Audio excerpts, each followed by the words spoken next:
इसमें देखो बेटा एंजाइम होते क्या है ना। तो सबसे पहले क्वेश्चन पूछा जाता है कि एंजाइम होते क्या है, तो हम इसका डेफिनेशन में ये कर सकते हैं कि एंजाइम एक प्रकार का प्रोटीन है। क्या है ये? एक प्रकार का प्रोटीन है। जो एंजाइम होते हैं वो क्या होते हैं? प्रोटीन होते हैं। तो पहली लाइन तो ये आ जाएगी कि उनमें क्या, इसे क्या क्या कह सकते हैं, ये प्रोटीन होते हैं। दूसरा क्या होगा इसमें, उन ग्लोबर है ना ग्लोब्यूलर प्रोटीन्स को कहा जाता है जो जीवित तंत्र में उत्प्रेरक का कार्य करते हैं। ये क्या है?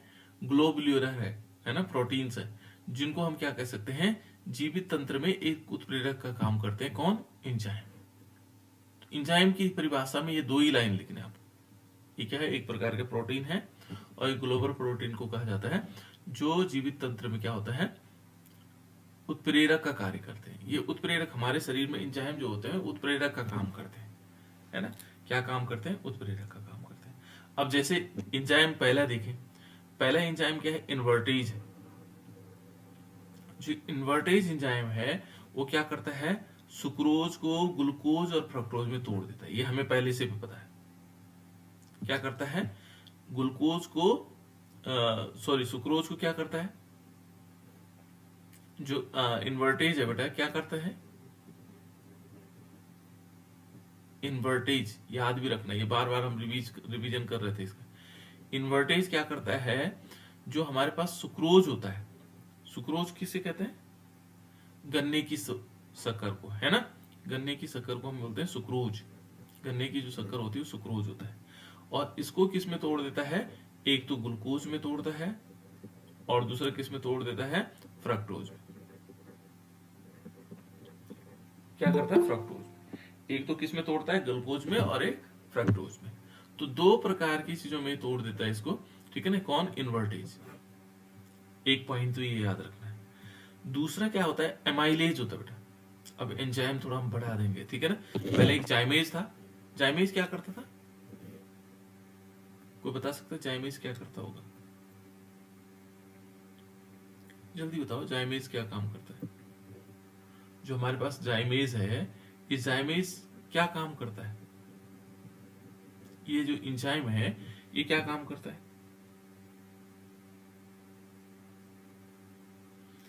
ये ग्लूकोज को, जो हमारे पास ग्लूकोज होता है बेटा, ग्लूकोज को क्या करता है? ग्लूकोज को किस में तोड़ देता है? ग्लूकोज को तोड़ता है फ्रक्टोज, और किस में तोड़ देता है?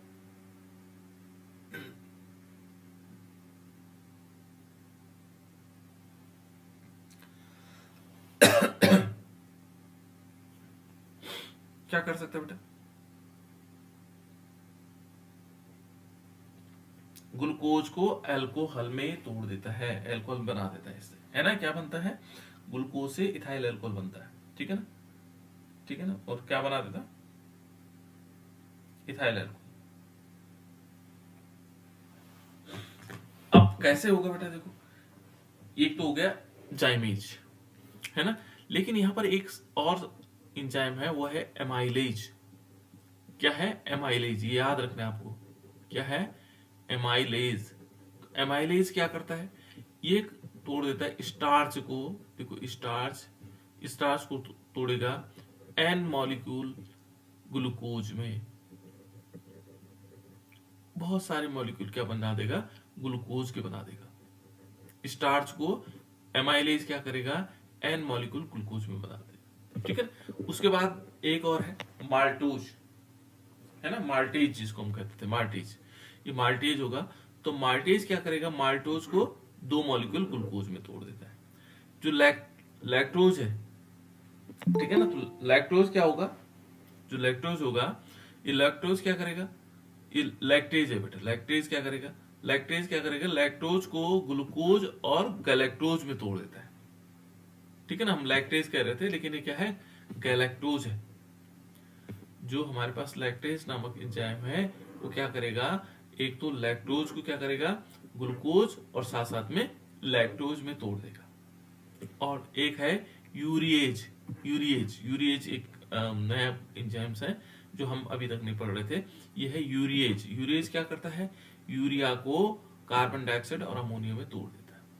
तो इतने सारे एग्जाम्पल हमारे पास है,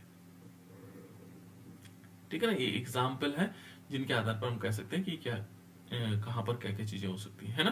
तो ये इंजाइम हमें याद रखने, एक नंबर के क्वेश्चन पूछे जाते हैं, ठीक है ना, कौन सा इंजाइम। अब इंजाइम की विशेषताएं क्या है, ठीक है ना। अब ऐसा नहीं कि जो इन्वर्टेज है वो कोई और काम करता हो, उसका काम फिक्स्ड है। इनकी विशेषताएं क्या होती है बेटा, ये विशिष्टता वाले होते हैं। इनके जो विशेषताएं हैं ये विशिष्टता वाले होते हैं। विशिष्टता का मतलब इन्वर्टेज ही क्या करेगा, सुक्रोज को ग्लूकोज और फ्रक्टोज में तोड़ेगा, ऐसा नहीं कि दूसरा काम करेगा। ये क्या होते हैं, ये केवल एक विशेष प्रकार की अभिक्रिया के लिए उत्प्रेरक का कार्य करते हैं। केवल किसके लिए करेंगे, एक विशेष प्रकार की, है ना।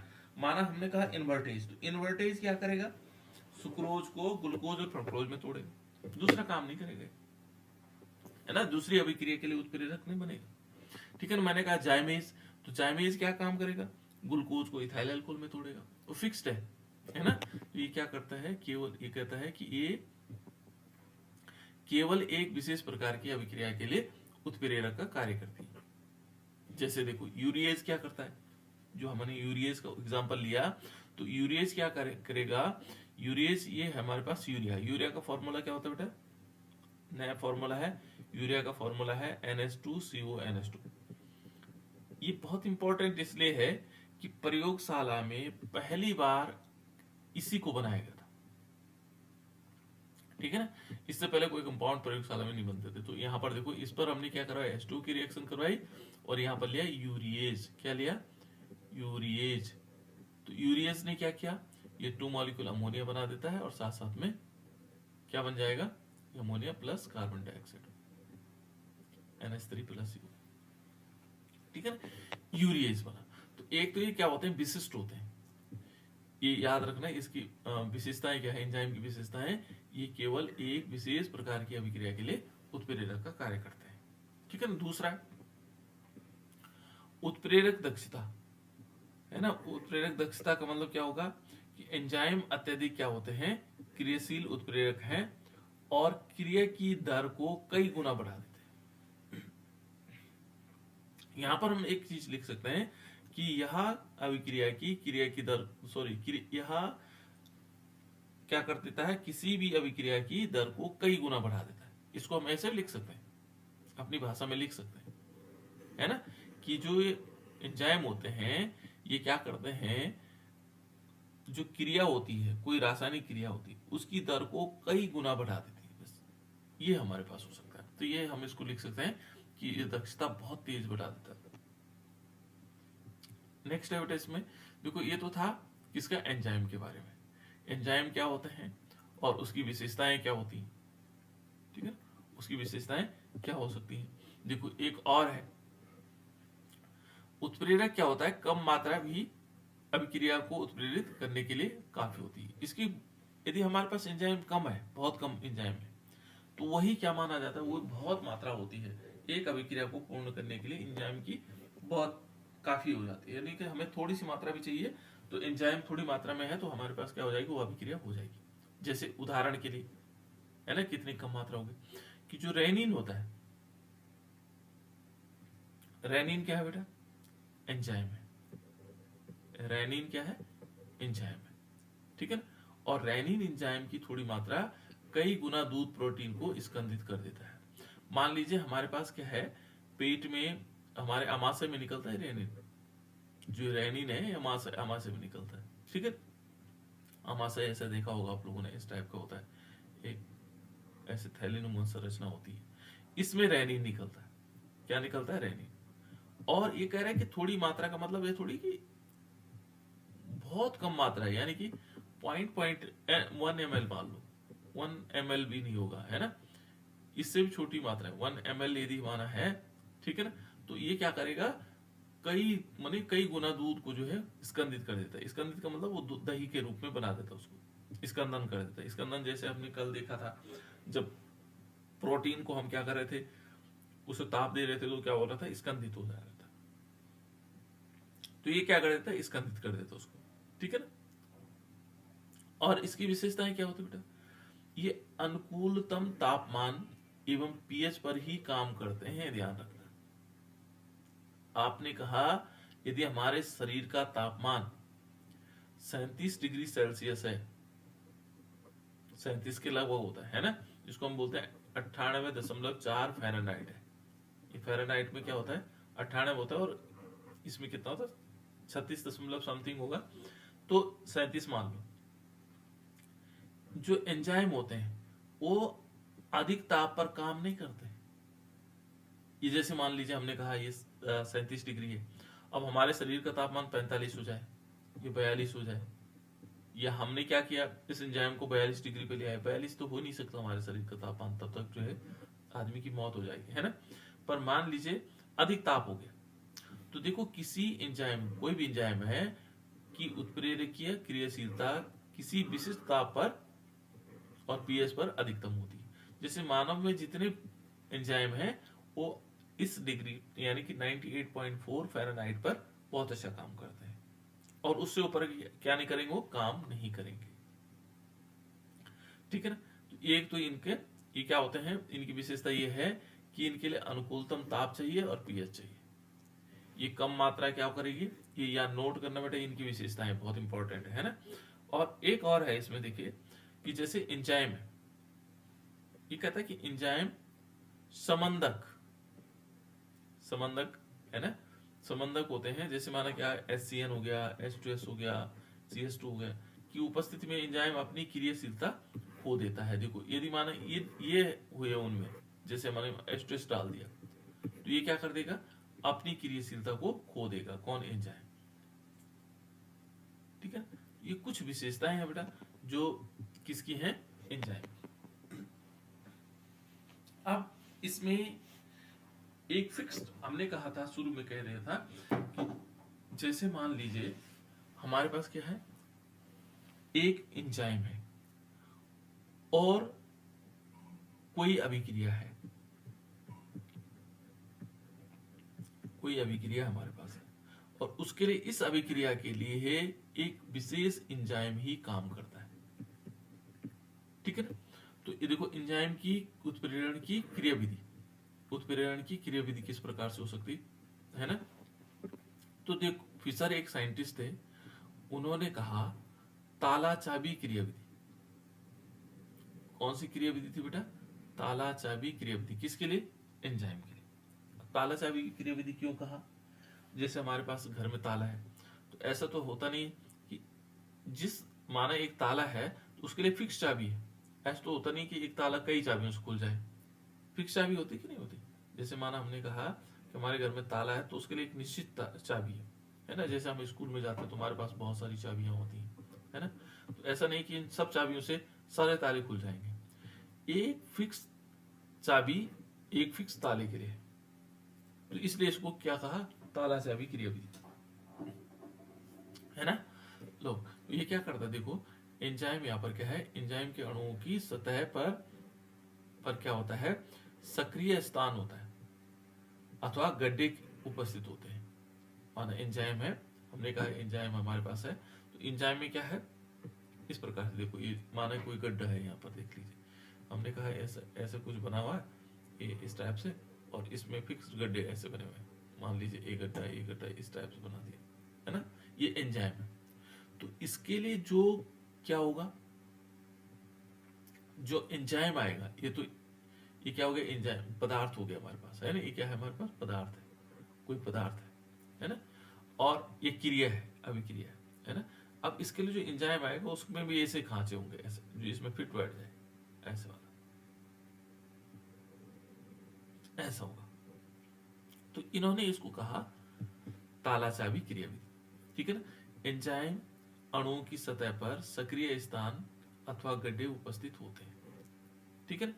अब सब सक्रिय स्थान और गड्ढे उपस्थित होंगे तो क्या होगा, इसमें ये कहता है कि देखो जैसे पहला नंबर है, पहला नंबर क्या कह रहा है, क्रियाविधि कह रहा है, पद पहले में क्या होगा, एंजाइम ई का क्रियाकारक पदार्थ पर, देखो क्रियाकारक पदार्थ या सबस्ट्रेट द्वारा जुड़ना, और एवं एंजाइम एस का हाइब्रिडेशन कर का निर्माण करना, ठीक है ना।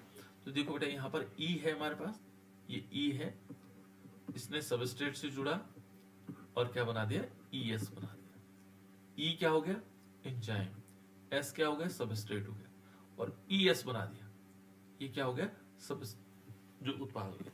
अब जो सेकंड स्टेप में क्या होगा, ये ऐसे याद करना पड़ेगा आपको। स्टेप सेकंड में क्या होगा, जो हमारे पास संकर उत्पाद है ना, संकर से उत्पाद बनाना, यानी कि यहाँ पर जो हाइब्रिड्स हैं, यानी कि ई एस और इससे क्या हुआ, ई और एस बन गया, यानी कि जो ब्रैकेट के अंदर था, ये देखो ये ब्रैकेट के अंदर था, ये खुल गया, तो ये प्रोडक्ट बन गया हमारे पास।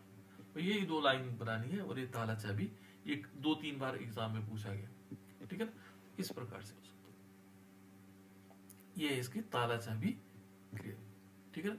और तीसरे में क्या होगा, तीसरे स्टेप में क्या आएगा, एंजाइम से उत्पाद का निर्माण, ये तो एंजाइम हो गया। ई एस को फिर क्या कर देंगे, ई अलग कर देंगे और एस अलग कर देंगे, तो ये क्या हो गया, उत्पाद के रूप में मुक्त होना, ठीक है ना। अब इसका उपयोग कहाँ होता होगा, एंजाइम का जो उपयोग है वो कहाँ पर होता होगा, ये है कार्बोहाइड्रेट के किण्वन द्वारा अल्कोहल बनाने में। जो कार्बोहाइड्रेट्स होते हैं उनका किण्वन करना है और उससे अल्कोहल बनाया जाता है, ठीक है ना। तो जैसे हमारे पास देखो ये किण्वन द्वारा प्रोसेस होती है, जैसे माने हमने सुक्रोज लिया, सुक्रोज क्या होता है, क्या होता है बेटा सुक्रोज, ये है सुक्रोज, गन्ने की शक्कर। इस पर हम H2O की रिएक्शन करवाते हैं, फिर क्या लेते हैं, कौन सा एंजाइम लेते हैं बेटा यहाँ, बोलो, मेरी आवाज आ रही है नहीं आप लोगों को, आवाज आ रही, पहले आवाज के जी बारे सर। में आ रही ना, जाइमेज। हाँ जाइमेज। यहाँ नहीं होगा बेटा, सुक्रोज में जाइमेज नहीं होगा, ये सुक्रोज है, फिर बोल,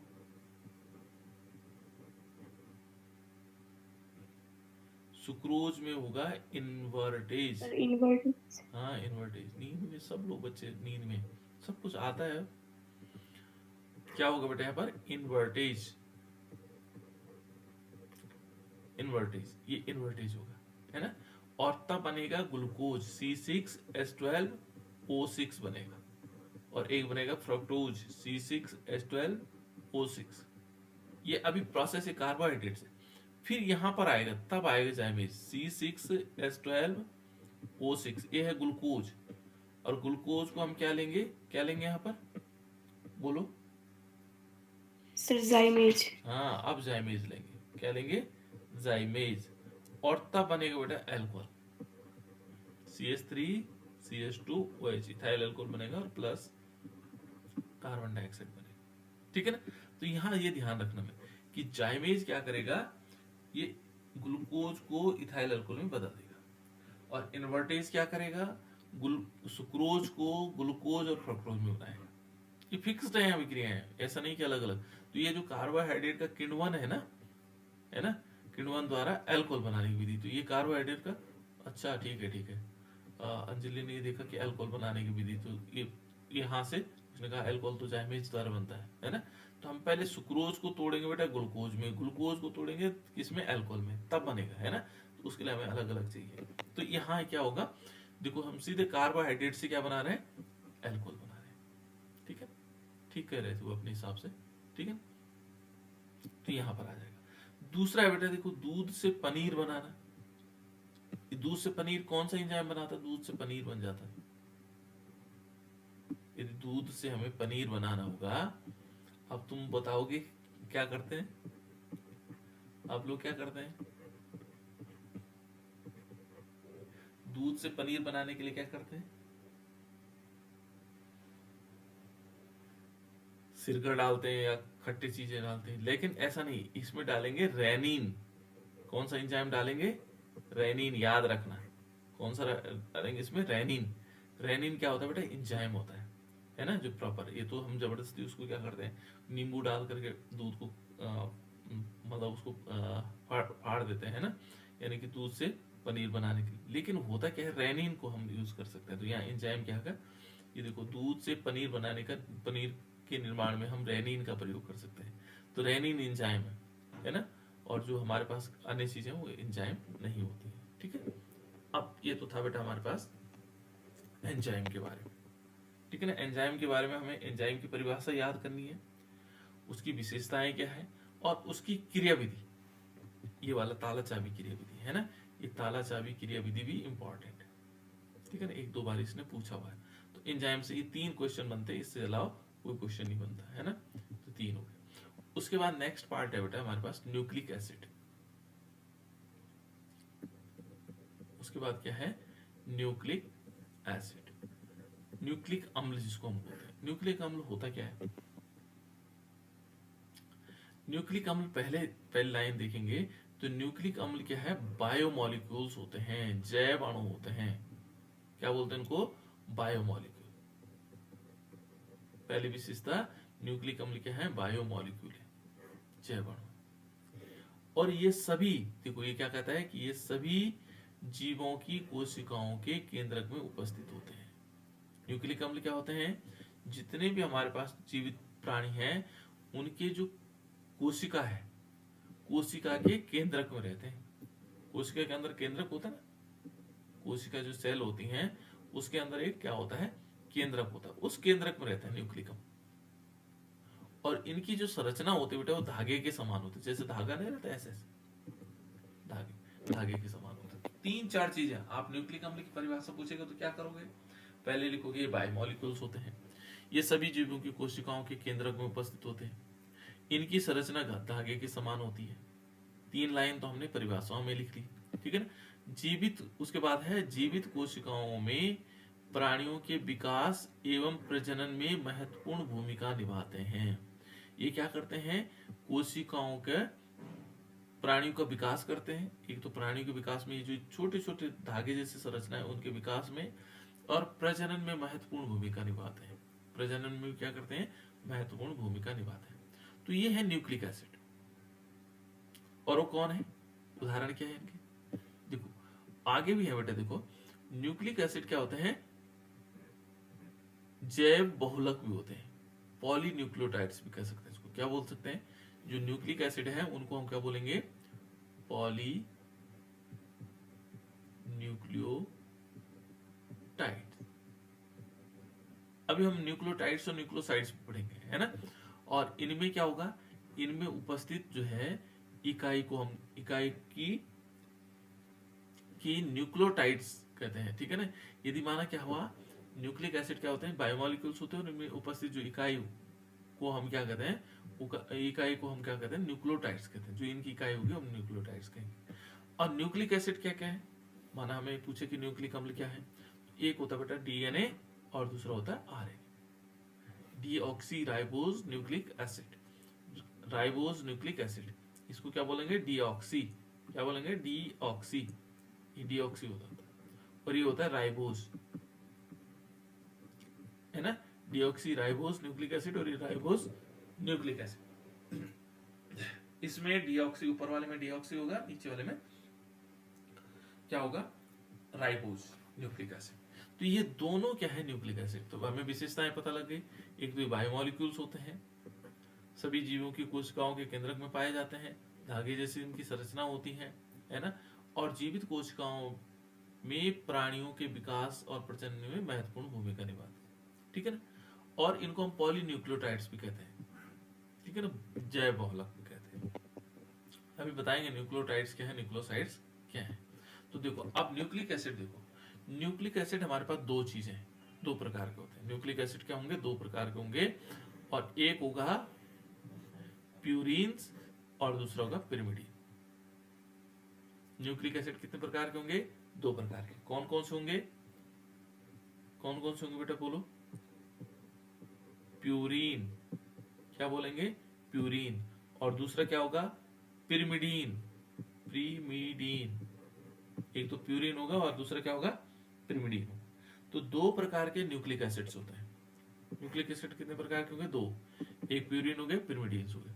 अब प्यूरिन्स कौन से होते हैं, देखो प्यूरिन्स की विशेषताएं कौन कौन सी, एक तो एडेनिन हो गया और एक ग्वाइनिन हो गया, ये क्या है, प्यूरिन है। और पिरिमिडीन कितने हैं, 3 है, थाइमिन हो गया, साइटोसिन हो गया और यूरेसिल हो गया। तो इस प्रकार से हम दो भागों में इनको बांट सकते हैं। अब डीएनए में कौन से, देखो डीएनए जो डीऑक्सी राइबोज न्यूक्लिक एसिड है, डीएनए में कौन कौन सी चीजें होती हैं, यहां देखोगे तो डीएनए में होता है एडेनिन हो गया, ग्वानिन हो गया, साइटोसिन हो गया, थाइमिन हो गया, ठीक है ना, एडेनिन, ग्वानिन, साइटोसिन, थाइमिन। और डी आरएनए में कौन होंगे, आरएनए में तीन तो वही रहेंगे, न्यूक्लिक एसिड, ये जो हमारे पास रहेंगे न्यूक्लिक एसिड, जो हमारे पास नाइट्रोजनी बेस है बेटे, उनको क्या बोलेंगे, नाइट्रोजनी क्षार, नाइट्रोजनी क्षार, नाइट्रोजन बेस। देखो ये जो एडेनिन है नाइट्रोजन क्षार है, ग्वानिन है नाइट्रोजन क्षार है, साइटोसिन है नाइट्रोजन क्षार है, थाइमिन है नाइट्रोजन क्षार, और यूरेसिल नाइट्रोजन क्षार। तो इसमें चार क्षार मिलते हैं किसमें, डीएनए में। एडेनिन हो गया, ग्वानिन हो गया, साइटोसिन हो गया, थाइमिन हो गया। यहाँ आरएनए में क्या होता है, एडेनिन तो होता ही है, ग्वानिन में होता है, साइटोसिन होता है, लेकिन थाइमिन नहीं होता है। क्या होता है उसकी जगह, यूरेसिल होता है। क्या होता है बेटा, यूरेसिल। तो इस प्रकार से दो भाग में हमें पूछा जा सकता है कि प्यूरिन्स कौन है और पिरिमिडीन कौन से। तो प्यूरिन याद रख लो, प्यूरिन हमारे पास एडेनिन और ग्वानिन है, एजी याद रखना है ना, प्यूरिन क्या है, एजी है ना, प्यूरिन क्या है, एजी है, प्यूरिन क्या रखेंगे याद, एजी। और बाकी पिरिमिडीन ऑटोमेटिक से आ जाएंगे, है ना। प्यूरिन हमारे पास यदि एजी याद रह गया तो पिरिमिडीन्स बाकी बचे हुए पिरिमिडीन्स हो जाएंगे, है ना। तो इस प्रकार से हम याद रख सकते हैं, ठीक है बेटा। तो अब हमें प्यूरिन्स और डीएनए में देख लीजिए, डीएनए में कौन से होंगे, नाइट्रोजन बेस, और आरएनए में कौन से होंगे। थोड़ा सा डिस्क्रिप्टिव इसका आगे है। देखो अब हमारे पास है फॉस्फेट, ये जो अलग अलग अणु हैं, ये हमने एक और अणु है हमारे पास, फॉस्फेट अणु और एडेनिन। देखो स्ट्रक्चर भी है इनके, जो एडेनिन का स्ट्रक्चर है वो इस प्रकार का। देखो हमें स्ट्रक्चर याद करने की जरूरत नहीं है, लेकिन फॉस्फेट अणु ये है बेटा। देखो यहां क्या होगा, यहां पर पूरे डिटेल में देखेंगे क्या क्या चीजें जुड़ी हुई रहती है, डीएनए में क्या जुड़ा रहता है और आरएनए में कौन कौन सी चीजें जुड़ी रहती है। तो इसको मैं कल बताता हूँ आप लोगों को, क्योंकि फिर टाइम ज्यादा होगा, आप लोगों को पढ़ने का टाइम कम मिलेगा।